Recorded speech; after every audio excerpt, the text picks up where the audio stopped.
This video is going to introduce the new Flex Manager and Flex2Sprinkler capabilities in vDesign.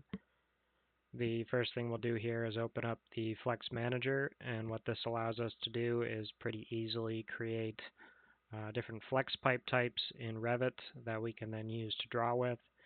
So by default we have a POL, just a threaded outlet command that uses our VPF POL as our connection, as well as back-to-back welded outlets. We have a custom, a threaded T, and a tap variant. Under custom, you have the ability to come in and give it any name, and then come in and pick basically any fitting as how you want to use for different connection strategies. For this, we'll just bring the POL in, and we could set the name of that if we want to, but we'll just click Create. In this instance, it already exists in the project, so I could give it a different name, or since I know it's the same one, I don't need to recreate it again. I will also come in and choose the threaded T option, click Create, and here we can see it did create it successfully, so now those are both available in the project. Once we have a couple flex pipe types we'd like to use, we can go to the Flex2Sprinkler command, which is this icon with a little flexible hose going to a sprinkler head up here. And when we go into that, we can see that we have a couple different options here.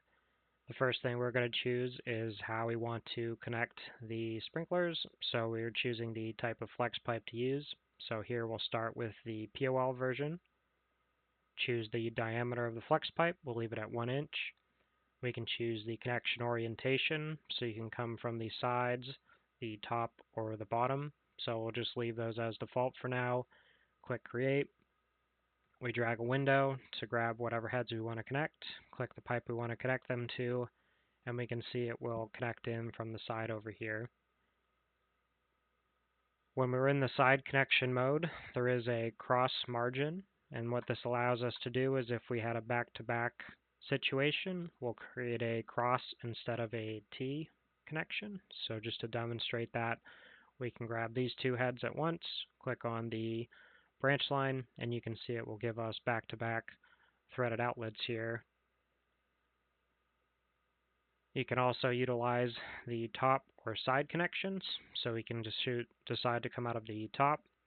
We'll use the threaded T variant this time. Click Create. Now in this situation, we wouldn't be able to support back-to-back outlets because we're coming out of the top or the bottom.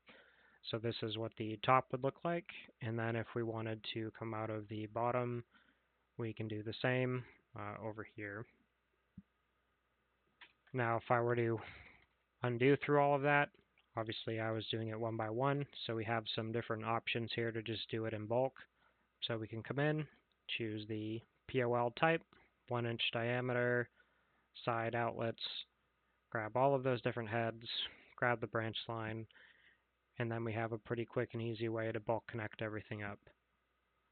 You can play around with using the custom flex pipe types to try to make it behave however you'd like, but typically working with these distributed families works quite well. And that concludes the introduction to both the Flex Manager utility as well as the Flex2Sprinkler utility.